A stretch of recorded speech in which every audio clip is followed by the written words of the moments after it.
बिगड़ी हुई गाड़ी को हम घसीट कर गैरेज में ले जाते हैं। अपने मन से तो वो गाड़ी जाती नहीं है, क्योंकि बिगड़ी है। एक बार गैरेज में जाती है तो गैरेज से फिर उसको घसीट कर नहीं लाना पड़ता है। फिर एकदम हंसते हुए गाड़ी गैरेज से निकलती है और हंसते हंसते आपके जीवन का साथ देती है। गैरेज में क्या होता है, उसके साथ धुलाई होती है, गाड़ी खोली जाती है। जहाँ पर जो पुर्जे में गलती होती है उस पुर्जे को ठीक यथास्थान कर दिया जाता है, गाड़ी सही हो जाती है। ठीक ऐसे ही एक बार ऐसे तो अहंकार के कारण से कोई भी व्यक्ति अच्छी जगह जाना नहीं चाहता है, क्योंकि अपने को ही सब कुछ समझता है, अपने को संपूर्ण समझता है और भगवान ही समझता है। लेकिन जो सचमुच में समझ है वो औरों को भगवान समझता है, तो और भगवान हो या नहीं हो लेकिन वो तो पक्का हो ही जाता है।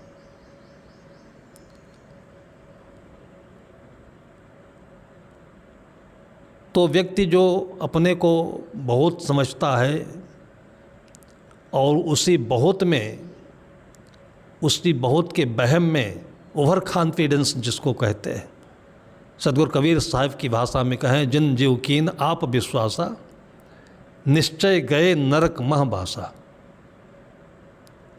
जिन्होंने अपनी शक्ति पर, बुद्धि पर, शरीर की ताकत पर बहुत विश्वास कर लिया, क्योंकि ये सारी चीज़ें हमारी हैं ही नहीं तो कैसे इस पर विश्वास किया जा सके। और विश्वास का मतलब तंत्र पर है, सिस्टम पर है, सब पर है।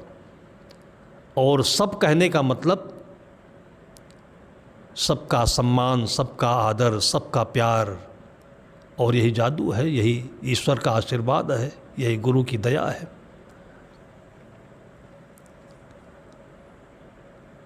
तो ये सारी बातें जो सत्संग चर्चा के बीच में लाई जाती हैं, इसलिए कि हम बिगड़े नहीं, और बिगड़े तो स्वयं चल कर के गैरेज तक पहुंचने की क्षमता रखें। लेकिन हम तो इतने बिगड़े हैं कि गैरेज जाना ही नहीं चाहते। तो माता पिता, सज्जन या हमारे हितैषी लोग हमको फिर अपने प्रेम की डोर में बांध कर और फिर वो सत्संग तक ले जाते हैं। ये भी एक बहुत बड़ा उपकार है। उपकार भी नहीं है, ये अपने जैसे लोगों को सुखी बनाने की भावना है, क्योंकि जिसके पास जो होता है वही वो बांटता है। जैसे फूल में सुगंधी है तो फूल सुगंधी को बिखेरता नहीं है, बिखेर ही जाता है। तो व्यक्ति को प्रेम की डोर में बांध करके वो गैरेज ले जाता है। और अहंकार जिसे कहते हैं वो अपने अंदर का कचड़ा है, जिससे हमारे अंदर का अंतःकरण सिस्टम पूरा जाम हो जाता है, फिर खड़खड़ाता है, फिर चलता नहीं है, सही समय पर ब्रेक नहीं लगता है, तन मन इंद्रियां काम नहीं करती हैं, हठ होता है, जिद्द आती है, गुस्सा आता है। और ये सबके पीछे है। ऐसा नहीं कि हिंदू के साथ ऐसा हो तो मुसलमान के साथ नहीं है, मुसलमान के साथ हो तो क्रिश्चियन के साथ नहीं है। ये तो मानव मात्र की समस्या है। तो हमें जब भी धर्म के विषय में सोचना है तो मनुष्य बनकर सोचना है, हिंदू, मुसलमान, ईसाई बनकर नहीं सोचना है। और नहीं सोचते हैं तो अपने कचड़े में जीना है और उसका नरक भोगना है। सदगुरु कबीर साहब कहते हैं कि कबीर पारख परसे बिना कहु कौने नुकसान। पारस पत्थर लेकर घूम रहे हैं कि उसको जो स्पर्श करा लेगा अपने में सोना हो जाएगा। लेकिन फिर कहते हैं कि साहब अगर नहीं स्पर्श करता है तो इसमें हमारा क्या नुकसान है। संत इतनी अच्छी अच्छी बातें बताते हैं और कोई कहता है कि हमारा मजहब ही बढ़िया है, हम ही बढ़िया है। तो बढ़िया है तो और अच्छी बात है, लेकिन बढ़िया है तो उसकी पहचान यही है कि आप अच्छे से जी रहे हैं और दूसरों को जीने में सहयोग कर रहे हैं। लेकिन अहंकार के कारण से हम लोग एक दूसरे से जुड़ नहीं पाते। अहंकार ये तीर, अहंकार अपने अंदर का प्रकंपन, टाइट होना और अपने आप में अकड़े रहना। जैसे आदमी को एक बीमारी होती है, पूरा शरीर अकड़ जाता है। किसी शायर ने कहा है कि अकड़ना तो मुर्दे की पहचान होती है। इंस्टॉल बटन पर क्लिक करना है, उसके बाद ओपन बटन पर क्लिक करके अपने मोबाइल नंबर से पॉकेट एफएम ऐप रजिस्टर करिए। अब आप पॉकेट एफएम के सभी अद्भुत ब्लॉकबस्टर कहानियों को सुन सकते हैं। सुनने के लिए तुरंत डाउनलोड कीजिए पॉकेट एफएम।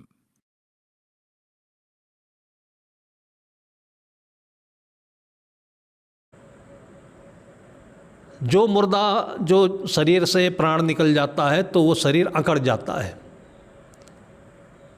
तो जो अहंकार में हम अकड़े रहते हैं उससे हमारा कितना नुकसान है इसको हमने देखा ही नहीं। इसलिए नहीं देखा, जैसे बिगड़ी गाड़ी तो चलती भी नहीं है तो देखेगी क्या, समझेगी क्या, लक्ष्य क्या प्राप्त करेगी। हम जब असफल होते हैं, हमें कोई चोट लगती है, हम बीमार होते हैं, तो सबसे पहले हम अपने आप में बैठें और उस पर चिंतन करें। कल परसों नरसों अपने भूत काल में हमने क्या क्या किया था, किस वजह से ऐसा हो सकता है। नहीं समझ में आता हो तो भी थोड़ी देर तक बैठें, एक दिन बैठें, 2 दिन बैठें, इसी को उपवास कहते हैं। और बैठेंगे तो धीरे धीरे मन हमारा फ्रेश होगा और उसके बाद फिर धीरे धीरे हमारे भूतकाल की बातें सब सामने आएंगी, उसमें सही गलत दिखने लगेगा। इतने पर भी काम नहीं बनता है तो हम आश्रम पर चले जाते हैं। संत गुरुजन मिलते हैं जो सहज हैं, फिर वो अपने स्वच्छ आँखों से देखते हैं। फिर वो कुछ कहते नहीं कि तुम ये बिगाड़ कर आए हो, तुम यहाँ पर बिगड़ कर आए हो। वो केवल एक इतना अच्छा वातावरण देते हैं कि हमारे अंदर की धुलाई अपने आप होने लगती है। और उसके बाद जब हम मुलायम हो जाते हैं, कोमल हो जाते हैं, तो अहंकार गल जाता है और तब हम साष्टांग हो जाते हैं और एकदम निर्मल बन कर के जब वापस घर पर जाते हैं तो हमारा घर बदला हुआ लगता है, क्योंकि मन बदल गया। और जब तक ये अहंकार होता है तब तक हम सारी दुनिया को बदलना चाहते हैं, अपने को देखते नहीं है। ये अहंकार का नुकसान है। नुकसान किसका है? अपना है। और अपनी वजह से बेटों का है, बेटियों का है, बहुओं का है, परिवार वालों का है, साथियों का है। और धीरे धीरे ये लोग दूर होते चले जाते हैं। धीरे धीरे वो समाज ही पूरा अगर एक साथ रहे तो बिगड़ जाता है। भाई भारत आज़ाद हुआ तो एक समुदाय ने कहा कि हम हिंदुओं के साथ मिलकर नहीं रह सकते हैं। अब उनके अलग अलग अपने धार्मिक क्रियाकलाप थे, उनके अपने प्रणाली थी, तो वो अलग हो गई, पाकिस्तान बन गया, भारत अलग हो गया। लेकिन अलग होने के बाद क्या उन्होंने अपने अंदर से अहंकार को भी अलग किया? अपने अंदर अहंकार जनित बुराइयों को भी अलग किया? या कि जो भारत में रह रहे लोग उन्होंने अलग कर लिया? और अलग नहीं किया तो भले ही पूरा पाकिस्तान देश इस्लाम धर्म के आधार पर चल रहा हो, वैसे धर्म के आधार पर चलता तो बुराइयां नहीं होनी चाहिए थी। फिर भी इस्लाम की गाथा हम गाते रहें और उसके बाद आए दिन बम विस्फोट होता रहे, खून खराबा होता रहे, बलबा होता रहे और खाने को सब जलील होते रहे, और फिर भी हम कहते हैं कि हम धार्मिक देश हैं। हम भारत एक देश बना लिए और इस देश में अगर हम अपने अहंकार को अलग नहीं किया तो केवल भारत देश होने के कारण से इसमें कौन सी अच्छाइयाँ आ जाएंगी। और वही वजह है कि अपने अपने धर्म के साथ जीने वाले भी अपने भी लड़ते हैं, दूसरों को भी लड़ाते रहते हैं, और ये परेशानियां सबके जीवन में बनी रहती है। हम निष्पक्ष दृष्टि से देखें, ये जो तथाकथित धर्म के नाम हैं उस नाम के पीछे ना जा कर के धर्म का मतलब होता है कि अच्छा जीवन अच्छे से कौन जी रहा है, जिसमें कोई नशा व्यसन ना हो, बुद्धि खराब करने वाला खान पान ना हो, क्योंकि खान पान का जीवन पर बहुत प्रभाव पड़ता है। ये सब केवल अपने मन की चीज़ नहीं है कि मन में ये गंदगी पैदा हो जाती है या भगवान ने डाल दिया हुआ है या अल्लाह ने डाल दिया हुआ है। इसी बात को समझ करके हमारे ऋषि मुनियों ने कहा, ऋषि मुनियों ने संस्कृत भाषा में कहा तो देहात में लोगों ने उसको अपने देहाती भाषा में कन्वर्ट कर लिया। जैसा खाए अन्न वैसा बने मन, जैसे पिए पानी वैसे बोले बानी। खाने पीने से क्या होता है, खाने पीने से क्या होता है। अभी सारी दुनिया में चर्चा होने लगी खाना पीना तो अपना निजी विषय है। खाना पीना निजी विषय कैसे हो सकता है? आप दारू पी करके और समाज में उत्पात मचाते रहो और फिर बोलो कि दारू पीना अपना निजी विषय है। आप जहर खाते हो तो भी तो आपको अपने बच्चों को, परिवार वालों को तकलीफ दे रहे हो, तो निजी विषय कैसे हो सकता है? अपना निजी विषय तो केवल एक ही है, आत्म शांति है। आप आत्म शांति के साथ जिए, ये आपका निजी विषय है। शांति से जैसे अलग होते हैं, अशांति में आते हैं तो निजी विषय नहीं रह जाता, तब तो आपको पकड़ना पड़ेगा। इसलिए धर्म के साथ संविधान की आवश्यकता है। अब पाकिस्तान ने कहा कि हम धर्म के आधार पर ज़िंदगी जिएंगे, तो धर्म के आधार पर ज़िंदगी जीना था तो संविधान क्यों बनाया वहाँ? क्योंकि पक्का पता है कि धर्म में लोग चालाकी कर सकते हैं। जैसे मैंने कल परसों एक दृष्टांत बताया था कि मौलवी साहब रोज़ा भी रखते थे और जाकर तालाब में स्नान करते करते पानी भी पी लेते थे। पीना था तो नहीं रखते, पी लेते पानी, कौन मना करता है? नहीं रह पाते तो भोजन भी कर सकते, कौन मना करता है? लेकिन एक चालाकी, दिखावा, पाखंड, और रोज़ पानी पी लेते थे तालाब में। उस दिन पानी के साथ में मछली चली गई, गले में अटक गई, तब बड़बड़ाने लगे। फिर लोगों ने लाया, फिर पेट दबाया, देखा मुख से मछली निकली। कहते थे कि मैं एक काम कर लिया, खुदा भी नहीं जानता। आज खुदा भी जान गया, बंदा भी जान गया। तो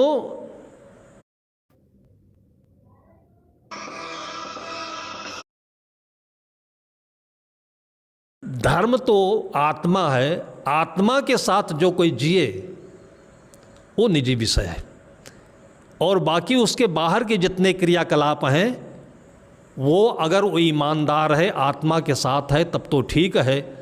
और मन के साथ है और बोले कि मैं आत्मा के साथ हूँ, मन को भी लोगों ने धर्म बना लिया। मन में नशा है भोग करने की, मनमानी खाने की, तो बकरे को जबे कर रहे हैं, मुर्गा तो काट रहे हैं, और उसकी बात कहते हैं निजी विषय है। और जब शरीर में नशा चढ़ता है, उन्मत्त तो होते हैं, तो फिर उनको उसी प्रकार से भोगने के लिए औरतें चाहिए।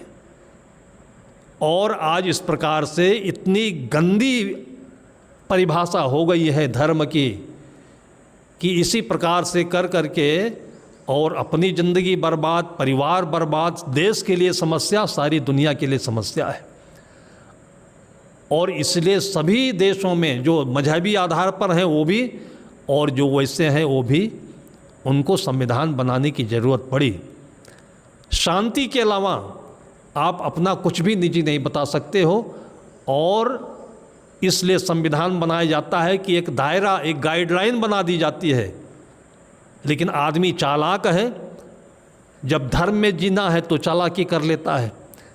किसकी चालाकी करता है कि हम तो संविधान नहीं मानते हैं, अपने धर्म की बात मानते हैं। और जब धर्म में जी करके बवाल बनाता है, शरीर खराब होता है, बीमारियां आती हैं, जनसंख्या बढ़ जाती है, और बच्चों को खाने दाने नहीं मिलते हैं, तब कहता है संविधान गलत हो गया है। सरकारें हमें अनाज नहीं दे रही, राशन नहीं दे रही, जगह नहीं दे रही, खाने का नहीं है, घर नहीं है। इस चालाकी के कारण से धर्म वाले संविधान में, संविधान वाले धर्म में कूद करके और पूरी धरती को नरक बनाया हुआ है। इसी नरक को देख करके कुछ लोगों ने, जो सुहृद लोग हैं, उन्होंने सोचा होगा कि धर्म निरपेक्ष देश होना चाहिए। लेकिन चालाकी तो मनुष्य के साथ में है ना। चालाकी भी कोई अलग रख कर के आदमी आए तो बोले, चालाकी मनुष्य के साथ में है। तो धर्म निरपेक्ष देश जितने हैं वो धर्म में चालाकी करते हैं, संविधान में चालाकी करते हैं, और आए दिन यही कारण है कि धर्म और संविधान को लेकर टकराव होता रहता है। और ये टकराव क्यों होता है? सही परिभाषा की जाए तो टकराने की कोई वजह ही नहीं है। भाई देश में जीना है तो देश का कानून मानना चाहिए। अगर कहीं किसी टापू में हम हैं, हम सपोज करें, कल्पना करें कि हम ऐसी जगह पर हैं केवल हम पति पत्नी हैं और ज़्यादा बच्चे भी हैं, तो आप अपने परिवार में अपने पति पत्नी के बीच में आप रोज़ दारू पीजिए, रोज़ मटन खाइए, आप रोज़ जो मन में आए सो करिए, तो वहाँ पर न संविधान की ज़रूरत है न धर्म की ज़रूरत है। आप करिए मनमानी जो करना हो। लेकिन जब आपके दुराचार से पीड़ित होकर के आपकी पत्नी या पत्नी के दुराचार से पीड़ित होकर पति या पति पत्नी के विलासितापूर्ण जीवन से पीड़ित होकर के बच्चे जब उबेंगे, तब संविधान बनाने की सोचेंगे कि नहीं, तब नियम कानून की सोचेंगे कि नहीं सोचेंगे। इसलिए धर्म और संविधान दोनों का जो वास्तविक अर्थ है वो ईमानदारी है और उसी को शुद्ध अध्यात्म कहते हैं। और इस अध्यात्म में आए बगैर, अपनी आत्मा में आए बिना, अपनी आत्मा से ईमानदारी सच्चाई को धारण किए बिना अपने जीवन में कभी कल्याण नहीं है, कभी चैन नहीं है, सुकून नहीं है। सतगुरु कबीर साहब ने कहा कि सांच बिना सुख ना ही ना, कोटि करे चाहे कोई, सबते सांचा भला जो सांचा दिल होए। बड़बड़ाते हैं, उल्टी सीधी बात बोलते हैं, दूसरों को निंदा कर देते हैं और कहते हैं हम सत्य बोलते हैं। सत्य बोलने की चीज़ नहीं, सत्य तो दिल में रखने और बैठने की चीज़ है। आप एक अच्छा जीवन जिए, यही बोलना है, यही आवाज़ है, यही आपका जीवन ही ग्रंथ है, यही संदेश है। लेकिन ये चालाकी ही आज धर्म परिवर्तन का आधार लेकर के, मत पंथों का आधार लेकर के एक दूसरे को लोग लड़ाया करते हैं, उल्टी सीधी बात बोला करते हैं। इसके मूल में हालांकि हम लोगों की परवाह करेंगे तो हमारे जीवन में कभी शांति नहीं आएगी, द्वंद्व नहीं मिटेगा।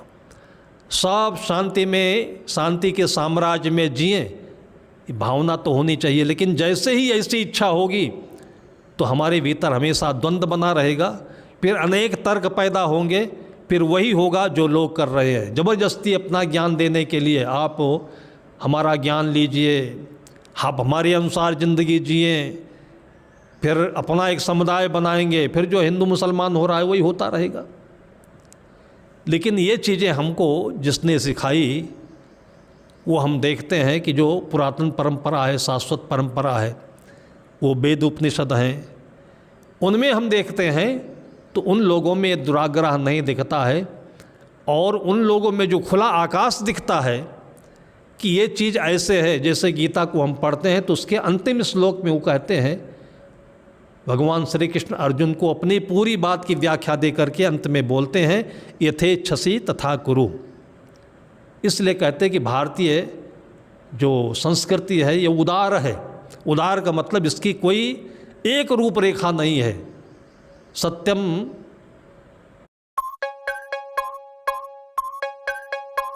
कहते हैं कि सत्य एक है, उसको जो विद्वान लोग हैं अनेक रूपों में देखते हैं। एकम सद विप्रा बहुधा वदंती। तो सद्गुरु कहते हैं कि सत्य सांचा भला जो सांचा दिल होए, सांच बिना सुख साहना ही ना, कोटि करे चाहे कोई। अपने भीतर में सत्य होना चाहिए और दूसरों की चिंता करेंगे, दूसरों को छोड़ दीजिए, अपने बच्चों की चिंता करेंगे कि हम जैसा वो बात करते नहीं, हम जैसा बात मानते नहीं हैं, तो फिर हमारा धर्म भी अधर्म में बदल जाएगा। इसी चिंता के पीछे हम असहज हो जाएंगे और बच्चों के साथ ज़बरदस्ती करेंगे, फिर बच्चे में फ्रिक्शन पैदा होगा, फिर दूरी बढ़ेगी। इसलिए जो भी कल्याण इच्छुक हैं, जो भी अपना कल्याण चाहते हैं, वो अपनी आत्मा में आकर के एक अच्छा जीवन जिएंगे और तब वहीं से सरलता की व्याख्या होने लगेगी, धर्म की सुंदर व्याख्या होने लगेगी। और इसको हिंदू मुसलमान ईसाई जो भी देखेगा पाएगा तो आकर्षित होगा, स्वयं इसमें समाहित हो जाएगा, गंगा में डुबकी लगाने जैसा डुबकी लगाएगा। और नुकसान जो है वो यहीं से शुरू हो जाता है, जिसको हम मैं कहते हैं। मैं लेकर के हम स्कूल में पढ़ने जाते हैं तो पढ़ाई हमारी बाधित होती है।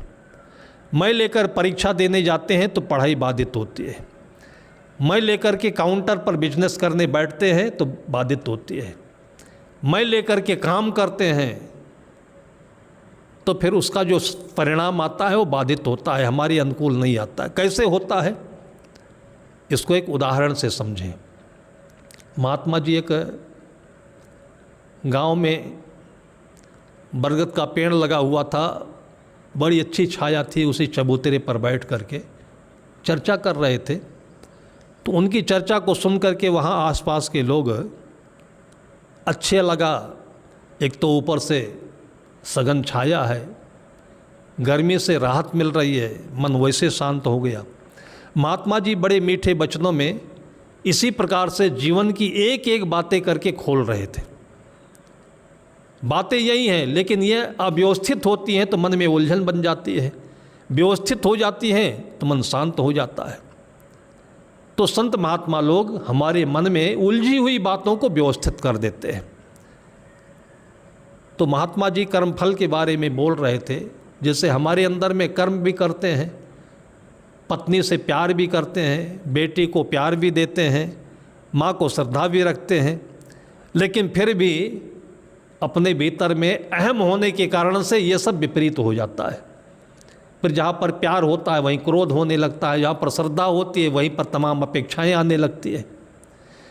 तो शुद्ध रूप इसका यह है कि किसी से प्रेम करिए लेकिन अपेक्षा नहीं, निरपेक्ष प्रेम करिए, उसी को निष्काम कर्म कहते हैं, अहंकार रहित होकर करना कहते हैं। तो महात्मा जी यही कर्मफल भोग के बारे में कुछ व्याख्या दे रहे थे। बात बिल्कुल व्यवहारिक थी, लोगों को समझा रहे थे कि देखो भाई मेहनत तो करना चाहिए, लेकिन मेहनत करने के बाद में ये अपने को एहसास नहीं होना चाहिए कि मैं मेहनत कर रहा हूँ। ये एहसास नहीं करेंगे तो हम थकेंगे नहीं। जैसे हमारा दिल मेहनत करता है लेकिन दिल थकता नहीं है। थकते तो हम हैं जो मन में एक ग्रंथि लेकर काम कर रहे हैं। हमारी किडनी नहीं थकती है, मन में ग्रंथि लेकर काम करते हैं तो किडनी थकती है। ग्रंथि लेकर क्या कि मेरी कमाई है, कस के डट के खाया तो किडनी भी थकेगी, लीवर भी थकेगा, मन भी थकेगा। लेकिन सहज होकर यही करते तो कोई नहीं थकता। दूसरी बात, जो कुछ भी हम करते हैं उसका जो परिणाम मिलता है ये मेरा है और मैं ही इसे खाऊं, मैं ही इसका उपभोग करूं, ये भी सोचना गलत है। क्योंकि सबका अपना अपना भाग्य होता है, सबका हिस्सा हुआ है, सबका प्रारब्ध है। इस धरती पर जो भी जन्म लेता है जीने के लिए सबका इसमें हिस्सा लगता है, भोगने के लिए नहीं, लालच के लिए नहीं। अगर धर्म में लोग जीते तो ये जनसंख्या इतनी भी कोई ज़्यादा नहीं थी।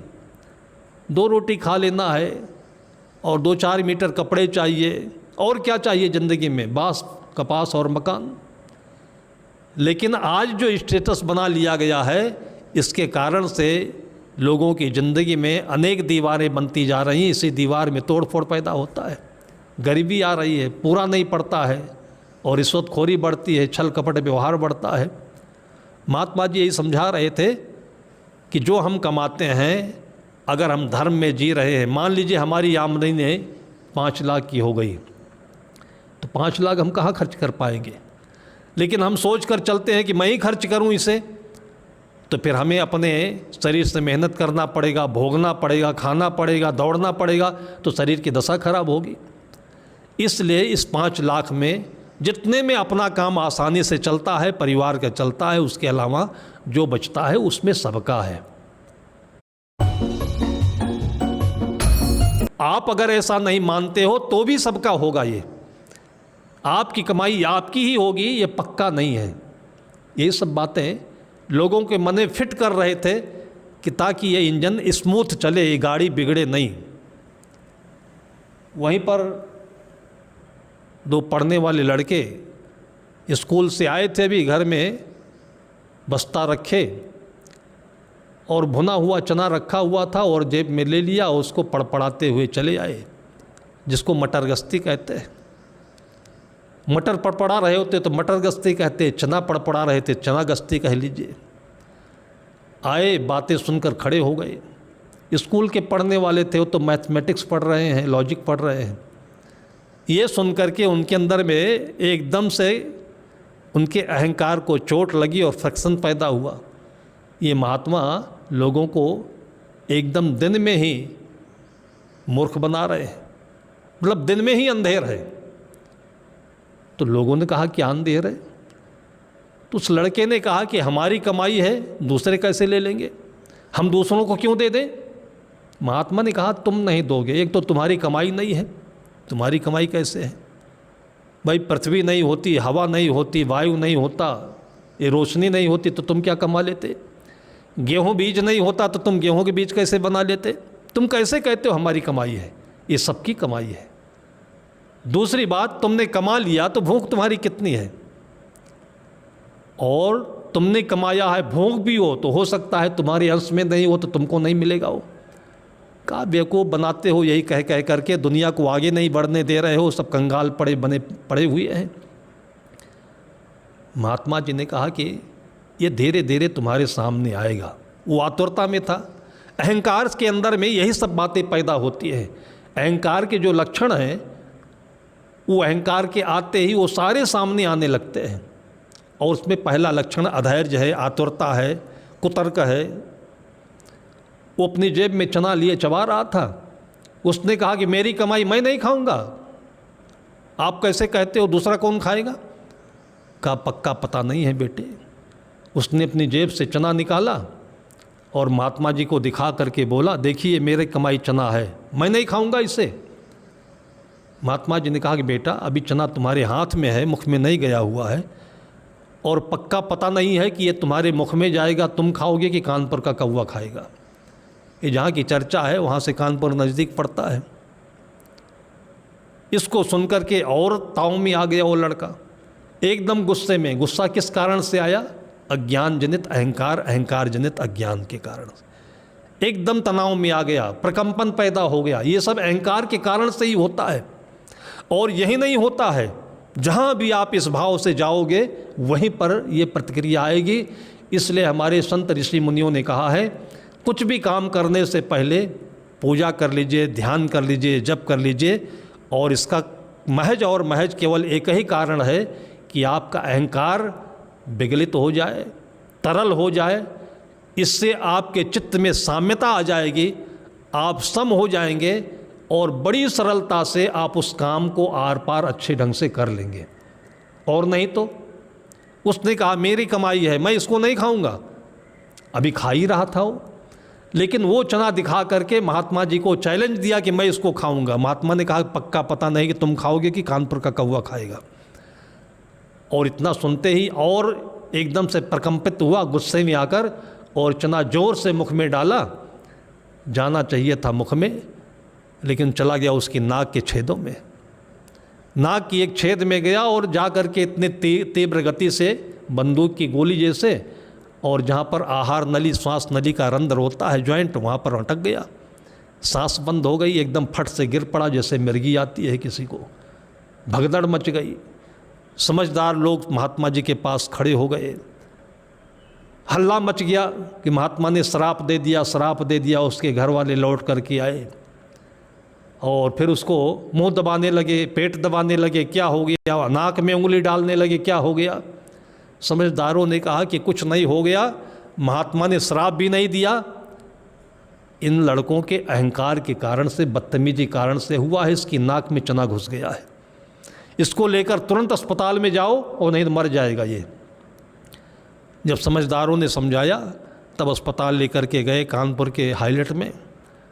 खैर डॉक्टर मिल गया, वो ले जा कर के देखा, चेक किया तो चना धीरे धीरे होकर के वहाँ फूल गया था नाक के रस में आकर के, और स्थिति बहुत गंभीर हो गई थी। तो उसने कहा कि एक माइनर ऑपरेशन करना पड़ेगा। ऑपरेशन करके फिर वो चिमटे से चना निकाला, और वो भी गुस्से में था कि इतनी देर तक तुम लोग नाक में उंगली डाल डाल करके इसको गंभीर बना दिया, इसने अंदर पहुंचा दिया। ये उंगली से निकलने वाला चना नहीं था।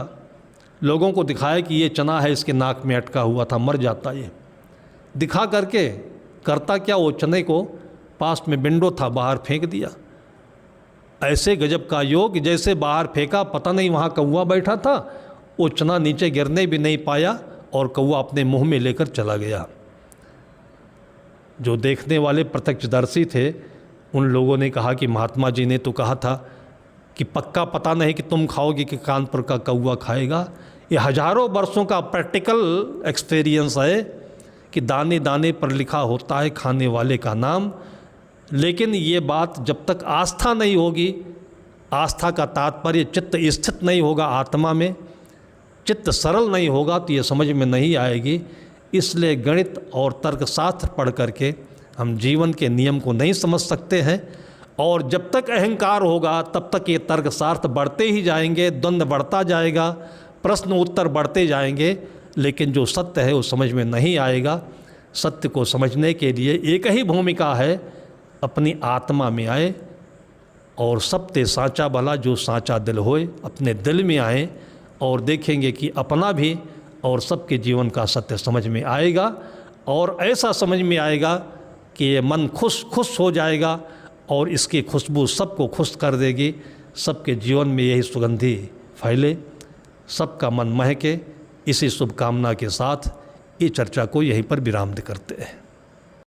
एक क्लिक